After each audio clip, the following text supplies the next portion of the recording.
So we get some rain this evening, so I'm gonna have to water the grass, which is good.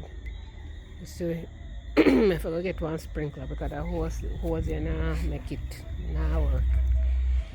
So very soon the whole thing I go just green out and it will look real nice. So far it's going good. So thank God for the little rain. So I have to water it because when I get water from the parish, we have our own water system.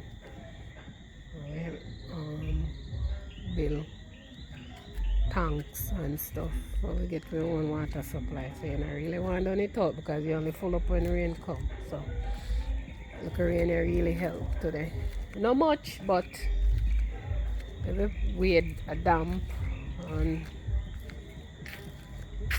see, every weird damp up. So I'm gonna have to water anything today.